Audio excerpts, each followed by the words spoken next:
Okay, so you know that feeling you get when Yeah. you're like super excited about some creative project you have, but then something just holds you back from actually like starting it. Oh, yeah. Or maybe you even get like stuck halfway through and you just can't seem to like finish. Right. So we're going to be tackling this head on today Okay. with Stephen Pressfield's The War of Art.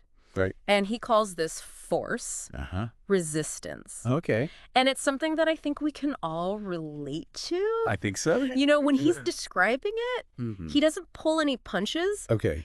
He compares resistance to like the Terminator or the Alien. Okay. So it's relentless and it's shape-shifting. Yeah. And it's just determined to sabotage our creative journey. Okay. But I'm a little skeptical. Okay. Isn't this just like a fancy way of talking about laziness or fear of failure? Right. Well, not quite. Okay. What's fascinating is Pressfield says that resistance is actually strongest against the things that matter the most to us. Okay. You know, the things that are really aligned Yeah. with our soul's purpose. Yeah. Like, he tells the story of this woman Okay. who only found, like, the joy of writing Tex-Mex music after a cancer diagnosis. Wow. So it really makes you wonder, like, Yeah. maybe the things we avoid the most are actually the things that we need to be doing the most. That's a really interesting point. Yeah. It's like the more potential something has Yeah. to change our lives, Right. the more resistance we feel towards it. Exactly. Yeah. Think about it, like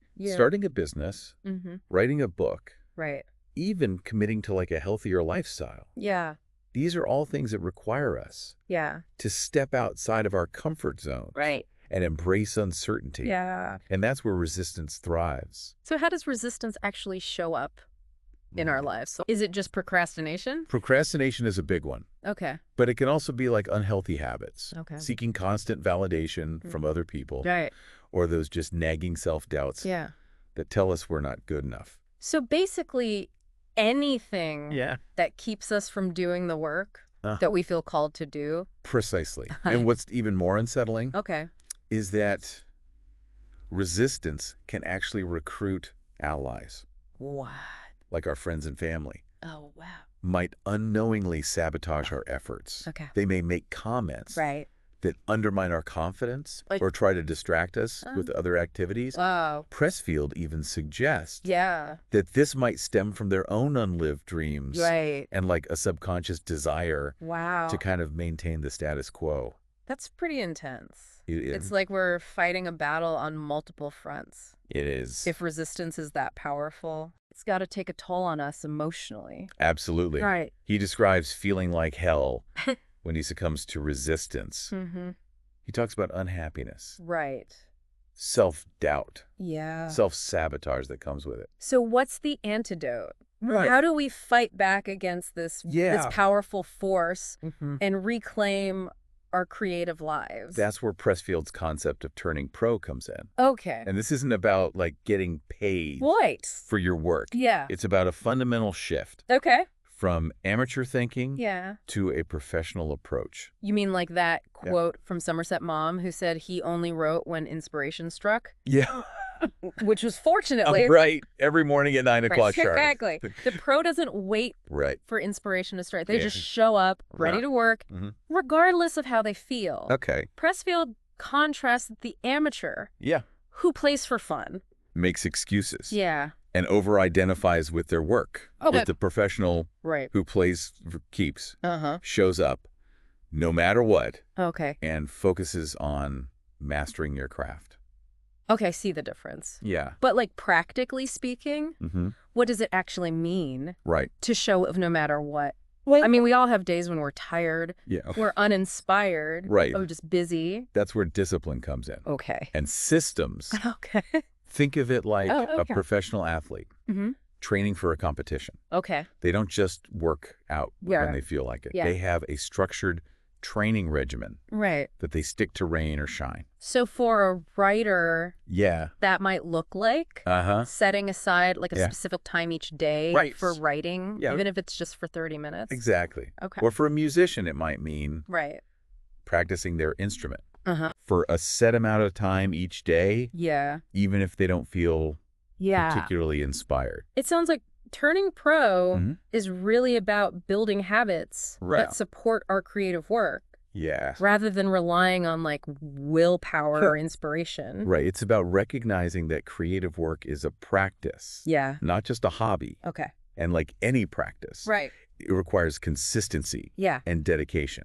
This is resonating with me. Good. I know I often get caught up waiting for like the perfect time or the perfect idea, but maybe the real key is just to start showing up consistently and trust that the ideas will follow. That's a great insight.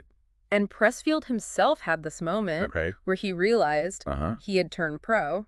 And he shared this story about facing some harsh criticism for his work on the movie King Kong Lives. But instead of quitting, he kept going. And he realized it was because he was no longer attached to the outcome. He was simply committed to doing the work. Okay, I'm starting to see how this shift in mindset can really make a difference. And it's important to remember.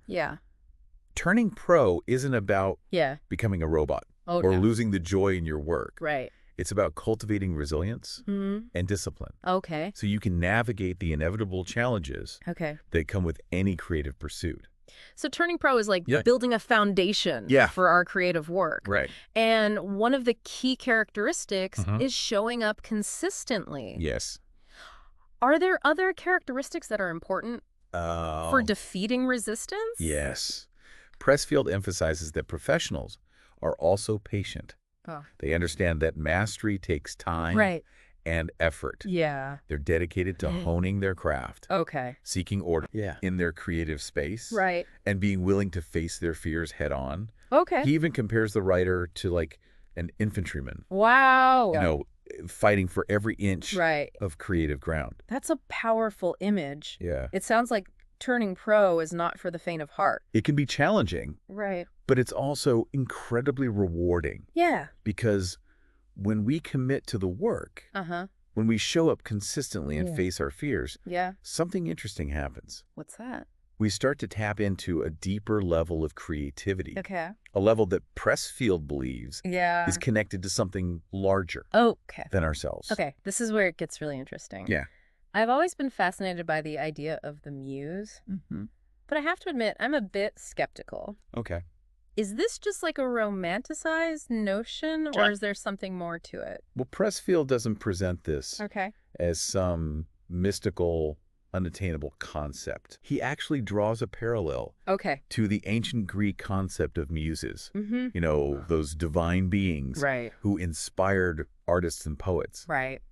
He even goes as far as comparing them to the angels in Wim Wenders' film, Wings of Desire, suggesting that they're all around us trying to help us evolve. That's a pretty wild idea. But I'm curious to hear more. He shares his personal routine where before he sits down to write, he recites the invocation of the muse. You mean that prayer? Where Homer asks the muse to help him tell the story? Yes. That's amazing. And it's not just about asking for brilliance or success. Homer simply asks the muse to sustain his song, acknowledging the challenges and seeking support to keep going. That's really beautiful. It's like he's acknowledging that the creative process is a journey. And he needs help to stay on track. Exactly. And I think that's a crucial part of what turning pro is all about. Showing up consistently, even when it's tough, and trusting that the inspiration will follow. This makes me wonder, is there a connection between turning pro and tapping into that deeper source of creativity? That connection to the muse? That's a great question. And it's something Pressfield explores in depth. He believes that when we turn pro, we essentially shift our allegiance from the ego. Hold on. What exactly is the self? This is where Pressfield draws on the work of Carl Jung, who distinguished between the ego and the self. The ego, according to Jung, is the part of us that's concerned with our identity in the material world, while the self is a much larger entity. That encompasses our conscious and unconscious mind, our soul, our true potential. So the ego is like our everyday personality, and the self is more like our higher self. Exactly. The part of us that's connected to something bigger. Precisely. Okay. And Pressfield proposes that the ego believes in material existence, while the self is connected to something much greater. Okay. I'm following you. Yeah. But how does this relate to turning pro and the muse? Pressfield suggests that the ego is the source of resistance. Okay. It's the part of us that's afraid to take risks, afraid to fail, afraid to be seen. Okay. And the self, on the other hand, is the source of our creativity, our inspiration, our connection to the muse. So when we turn pro, we're essentially choosing to align ourselves with the self, to tap into that deeper source of creative energy. Exactly. And when we do that, something magical happens. Yes. We start to experience what Pressfield calls flow. Okay. That state of effortless creativity where the words, the music, the ideas just seem to flow through us. This is fascinating. It is. So you're saying that the key to overcoming resistance and unleashing our creative potential is to shift our allegiance from the ego to the self. That's the essence of it. But how do we actually do that? Well, how do we quiet the voice of the ego and tap into the power of the self? That's where Pressfield's concept of territory comes in. Okay. And that's what we'll explore next. So remember how we were talking about the ego and the self? Yeah. And how turning pro can help us shift our allegiance from the ego to the self? Right. Well, Pressfield believes that claiming your creative territory is the key to bridging that gap. Okay, remind me again. What exactly territory means in this context? So it's about defining yourself through your actions and your creative output, rather than seeking validation from external sources. Okay. So the territorial artist cultivates their own space, both physically and mentally, where they create for its own sake, free from the need for approval. So it's about creating a space where we can be fully present with our work without the distractions of the ego's fears and anxieties, sort of like our own creative sanctuary. Exactly. Yeah. Pressfield uses the examples of like Stevie Wonder at the piano or Arnold Schwarzenegger in the gym. Right. They're not performing for anyone. Right. They're simply in their element, doing what they love. That makes sense. Yeah. But how do we know what our creative territory is? Well, I mean, how do we identify that work that truly resonates with our soul? Pressfield offers a simple but powerful question. If I were the last person on Earth, would I still do this? Wow, that's a great question. Yeah. It really cuts through all the noise and gets to the heart of what truly matters to us. And if the answer is yes, then you've found your territory. Okay.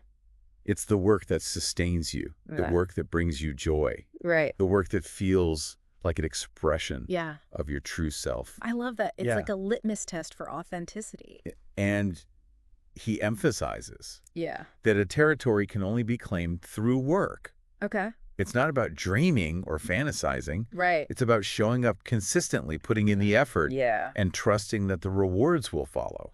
So it's not enough to just know what our territory is. We have to actually cultivate it. Exactly. Nurture it. Yeah. And defend it. Right. Against those forces of resistance. Precisely. Yeah. He uses some vivid imagery to illustrate this point. He talks about the artist being like a mother. Okay. You know, nurturing a new life within her, or like a homesteader cultivating their land. Okay. Or like a Spartan king, you know, facing the enemy with courage and determination. These are all such a powerful metaphors for the creative process. Right. It really highlights the importance of taking ownership of our creative work. Exactly. And not letting fear or self-doubt dictate our actions. And remember, when we turn pro and claim our creative territory, something magical happens. It's as though we tap into a higher power. Okay. That flow state where the ideas just seem to come effortlessly. You know, we talked about the muse earlier. Yeah.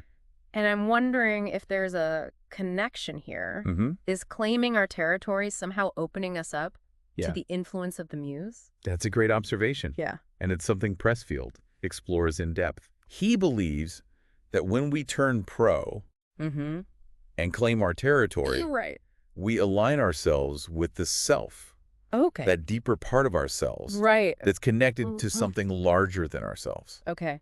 And when we do that, yeah, we become more receptive to the whispers of the muse. So it's like we're creating a space where the muse can come and work through us. Exactly. Yeah. He even suggests Okay. that ideas and insights will often pop up when you least expect them during a walk, in the shower, or even in the middle of doing something else entirely. It's like our subconscious mind is constantly working on our creative projects in the background. And when we're in the right state of mind, those ideas can bubble up to the surface. That's a great way to put it. Yeah. And Pressfield even shares his personal experience of finding inspiration through Homer's invocation of the muse, a prayer that was shared by a fellow writer when Pressfield was struggling to finish his own novel. That's right. Yeah. He talked about how that prayer helped him to connect with something larger than himself, something that gave her the strength and inspiration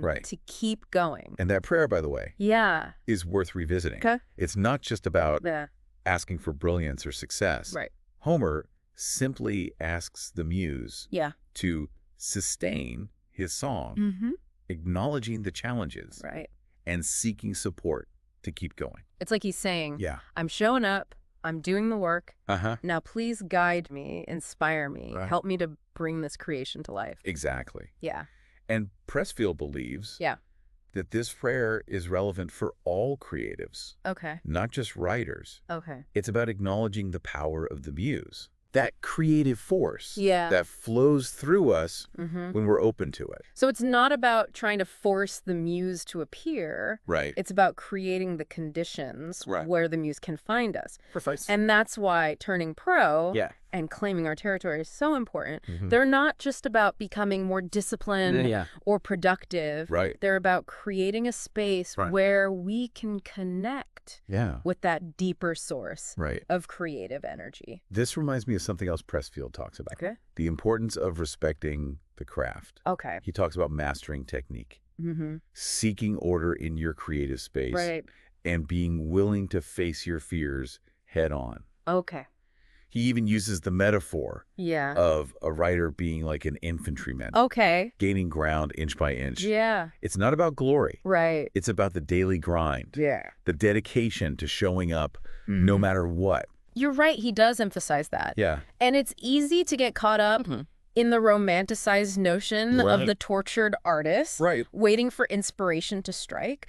But Pressfield argues that the real magic happens when we approach our work with discipline, dedication, and a deep respect for the craft. So it's not about waiting for the muse to do the work for us.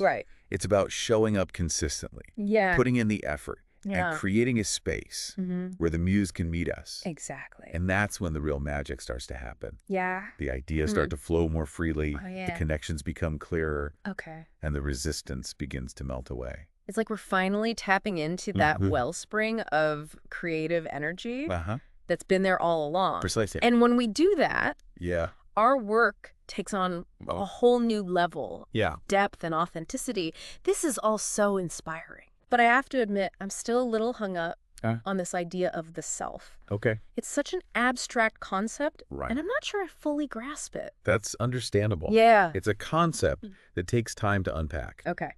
But think of it this way. The ego is the part of us that's concerned with our identity in the material world. It's the part of us that worries about what others think. That strives for success and recognition. That's afraid to fail. We all have that part of ourselves. And the self, on the other hand, is that deeper part of us that's connected to something larger than ourselves. It's a part of us that's creative, intuitive, and compassionate.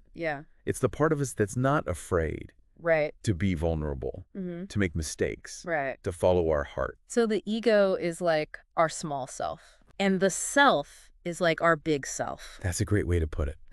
And Pressfield believes that when we align ourselves with the self, we tap into a source of power and creativity that's beyond anything the ego can imagine. This is really making me think so much of our creative struggle seems to stem from that egoic fear of failure, Right. of not being good enough. Yeah.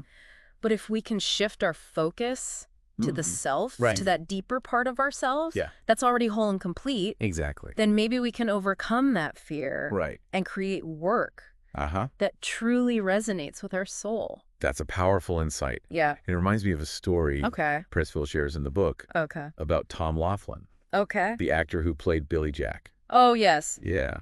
He described this moment when he thought he was dying. Right. And all of his worldly concerns seemed to melt away. And he was just left with a profound sense of peace and connection to something much larger than himself. Exactly. Yeah. And Pressfield suggests that this experience, Right. though often triggered by a crisis, Okay. reveals a fundamental truth. Okay. That our true nature, ourselves, is already whole and complete. So it's like the ego creates the illusion of separation, fear, and lack, while the self knows that we're already connected to everything, that we already have everything we need. Precisely. Yeah. And when we align ourselves with the self, Right. we tap into that knowing, that sense of wholeness and abundance. This is starting to shift my perspective. It's like we've been looking for fulfillment in all the wrong places, chasing after external validation and material success. But maybe the real key to happiness and creative fulfillment is to turn inward. Exactly. To connect with that deeper part of ourselves that's already whole and complete. That's a profound realization. Yeah. And it's the foundation of Pressfield's entire philosophy. Okay. He believes that when we align ourselves with the self, we not only unlock our creative potential, but we also tap into a source of joy and fulfillment that's independent of external circumstances. This is really resonating with me. Great. It's like we've been fighting a war against ourselves, trying to force our creative energy to like the narrow channel of the ego. Right. But when we surrender to the self, we open up to a vast ocean of creative possibilities. That's a beautiful analogy. Yeah. And it reminds me of something else Pressfield talks about. Okay. The importance of surrendering to the process. Okay. He quotes the Bhagavad Gita, which teaches that we have a right to our labor. Right. But not to the fruits of our labor. That's such a powerful teaching. It is. It's a reminder that we can't control the outcome, but we can control our effort, our intention, our dedication to the work. Exactly. Yeah. And when we surrender to the process, when we let go of our attachment to the outcome, we free ourselves to create from a place of pure joy and inspiration. This is all so profound. It is. But I have to admit, I'm still a little unclear on how this all translates to practical action. Right. What does it actually look like to surrender to the process and create from a place of pure joy and inspiration? That's a great question. Yeah. And it's something we can explore further by looking at how Pressfield distinguishes between hierarchical and territorial thinking. Right. Remember how we talked about that earlier? Yes. Yeah. You were explaining how a hierarchical mindset seeks validation from external sources. Exactly. While a territorial mindset focuses on claiming and cultivating one's own creative space. Exactly. Okay. And Pressfield believes that this distinction is crucial for understanding how to create from a place of joy and inspiration. Okay.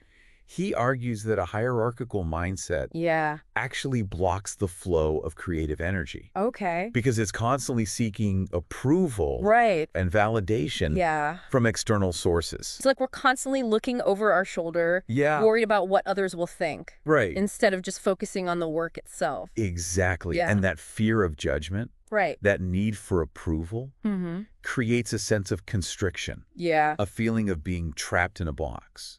So it's like we're trying to create from a place of scarcity, from a belief that we're not enough unless we get external validation. Precisely. Okay. And that scarcity mindset is the antithesis of creativity. Creativity flows from a place of abundance, from a belief that we already have everything we need to create something beautiful and meaningful. So how do we shift from a hierarchical mindset to a territorial mindset. Right. How do we cultivate that sense of abundance and create from a place of pure joy and inspiration? That's where Pressfield's concept of turning pro comes in. Okay. And claiming our creative territory. Right. And that's what we'll explore next. Yeah. You asked how we shift from a hierarchical mindset to a territorial mindset. Right. And I think Pressfield would say that's where turning pro comes in. Right, because that's about focusing on the work itself. Exactly. Rather than external validation. When we turn pro, we're essentially choosing to define ourselves by our actions. Okay. And our commitment to our craft.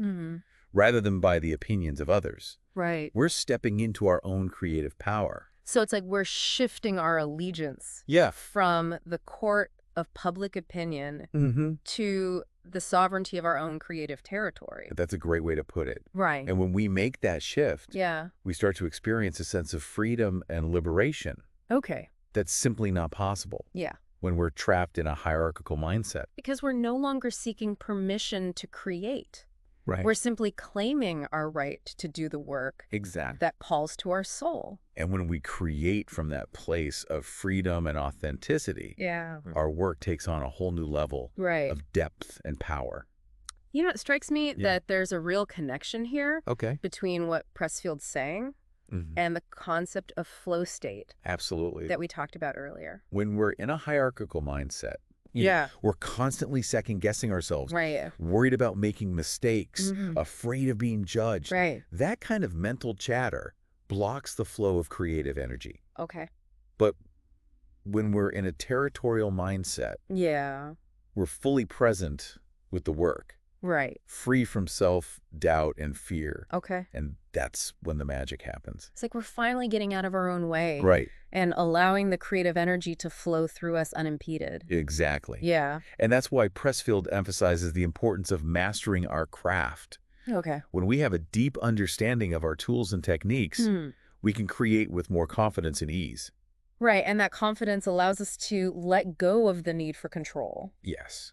To surrender to the process and to trust that the muse will guide us. Precisely. Yeah. And that's when we start to experience that sense of effortless creativity. Okay. That feeling of being in the zone. Right. Where the ideas just seem to flow effortlessly. It's like we're tapping into a wellspring of creative energy. Yeah. That's always been there, waiting for us to unlock it. That's a beautiful way to put it. Yeah. And the more we create from that place of flow. Right.